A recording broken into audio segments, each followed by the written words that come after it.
Bonjour tout le monde, bonjour les amis, j'espère que vous vous portez très bien. Ici Emmanuel Gré, ça fait longtemps les amis que j'avais disparu de YouTube parce que j'en avais besoin. Vraiment, je voulais faire une petite pause.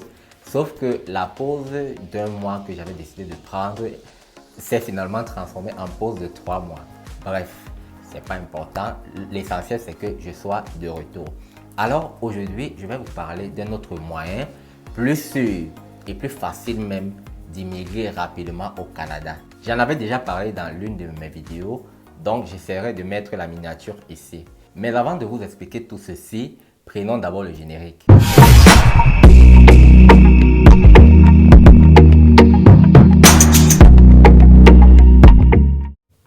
Alors les gars, ce que je m'apprête à vous expliquer, c'est une procédure de 3 étapes. 3 étapes comme je suis en train de dire. Et pour réaliser chacune des étapes avec succès, vous avez notamment besoin de 6 mois. Donc ça veut dire que si vous commencez aujourd'hui, au moment où je fais la vidéo, nous sommes en décembre 2022. Si vous commencez aujourd'hui ou bien durant ce mois, croyez-moi au plus tard en mai, juin, vous aurez votre visa canadien. Je vous assure les amis. C'est une procédure sûre. La procédure en question, c'est les études au Canada. Si vous regardez ma vidéo, ça veut dire que vous comprenez ce que je suis en train de dire et donc vous êtes francophone. Et si vous êtes francophone, ça veut dire que vous pouvez effectuer des études au Québec. Pour immigrer comme étudiant au Québec, dans la province du Québec essentiellement, vous avez besoin de 6 mois. Et pour le faire, la première étape, je dis bien la première étape pour commencer votre procédure, vous devez chercher une école. Donc, chercher une admission dans une école, que ce soit un cégep, que ce soit une université. Donc, durant la première étape, je vais vous montrer la liste des établissements dans les universités et les cégeps qu'il faudra aller chercher votre admission. En d'autres termes, voici la liste des universités et des cégeps qui sont admissibles à cette bourse. Mais je dois quand même préciser une chose, les amis.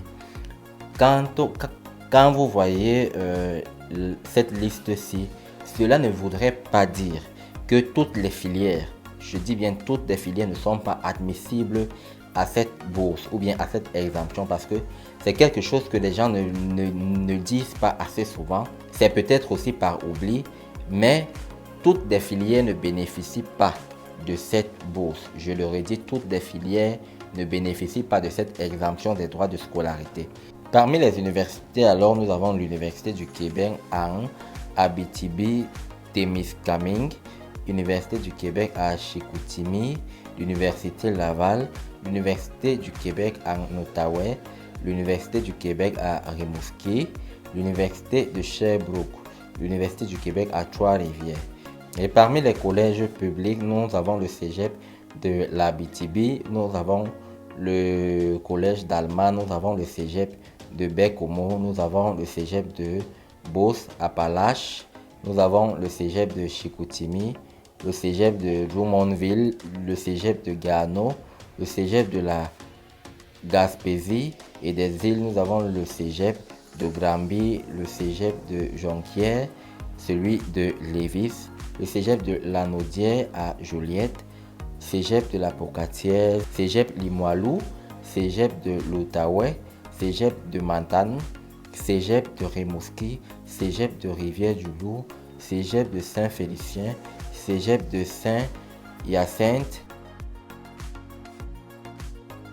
cégep de Saint-Jérôme, cégep de Sainte-Foy, cégep de Sept-Îles, collège de Shawinigan, cégep de Sherbrooke, cégep de Sorel-Tracy, cégep de Thetford, cégep de Trois-Rivières, cégep de Valleyfield, cégep de Victoriaville.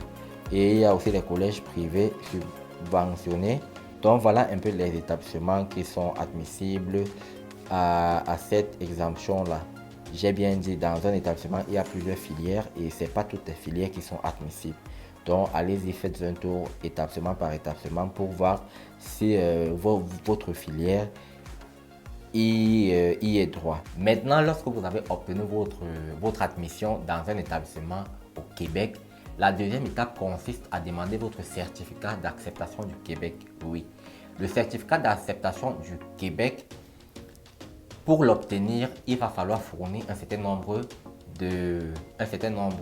d'éléments, donc de documents, parmi lesquels une admission, si je ne me trompe pas, une lettre d'intention, une lettre de motivation, un CV, la preuve de vos ressources financières. Donc, c'est en gros ce qu'il faut pour demander votre certificat d'acceptation du Québec.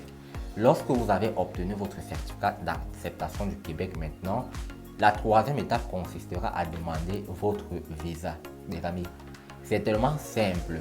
Pour toutes les personnes qui étaient déjà découragées à rechercher du travail en ligne, si vous avez un bac, si vous avez une licence, si vous avez un master, surtout dans les métiers qui sont recherchés au Canada, au Québec en ce moment, comme les métiers du génie, l'informatique, les soins infirmiers, les filières comme ça, croyez-moi, vous êtes attendu au Canada, au Québec. Appliquez pour l'une de ces écoles. C'est le moment ou jamais. Donc, si vous appliquez maintenant et que vous êtes retenu, vous pourrez obtenir votre visa au mois de mai ou bien au mois de juin. Si le visa sort au mois de juin, c'est pour commencer les classes en septembre 2023 et vous pourrez également voyager entre-temps pour aller vous établir au Canada. Entre-temps, je voulais vous annoncer quelque chose. Vous savez, ça fait longtemps que je suis sur YouTube et je reçois énormément de demandes. Suite à ces demandes, vu que je ne suis pas agent d'immigration, je ne collabore même pas avec le gouvernement canadien. Je suis juste un simple passionné des procédures d'immigration et des voyages. Pour les personnes qui me connaissent dans la vie réelle, je suis un passionné de voyage, de tourisme. Donc, j'ai décidé donc de créer cette chaîne pour partager ma passion qui est l'immigration et les voyages. Mais, suite aux nombreuses demandes que je reçois, j'annonce aujourd'hui que les séances d'accompagnement commencent. Donc, toutes les personnes qui veulent aller étudier au Canada, en Belgique, en France, en Allemagne, je suis là. Si vous voulez un accompagnement, je suis disponible. Vous m'écrivez sur mon adresse Gmail. Et bientôt, je partagerai ici mon numéro WhatsApp. Donc, vous pourrez, pour certaines personnes qui n'ont pas l'habitude de consulter les messages via Gmail ou bien via l'adresse mail, quoi, vous pourrez tout simplement m'envoyer un message sur WhatsApp. Donc, ça, c'est ce que je voulais ajouter à tout ceci, les amis. Donc, ne perdez pas le temps pour les personnes qui ont le bac, ceux qui ont les licences, les masters, là, ne perdez pas le temps. C'est vraiment le moment. Commencez vos procédures dès ce mois, dès cette semaine, dès la semaine prochaine. Bref, commencez dès ce mois pour que d'ici mai, juin, vos visas sortent. Sur ce, les amis, on se quitte et on se dit à très bientôt. Bien entendu, n'oubliez pas de liker la vidéo, d'activer la cloche de notification pour être au courant lorsque je mets une nouvelle vidéo en ligne. Maintenant que je suis là, de partager la vidéo partout sur les réseaux Facebook, WhatsApp, Telegram, Instagram. Partagez-la au maximum. Si vous avez des questions, laissez en commentaire comme d'habitude. On se quitte et on se dit à la prochaine vidéo. Peace!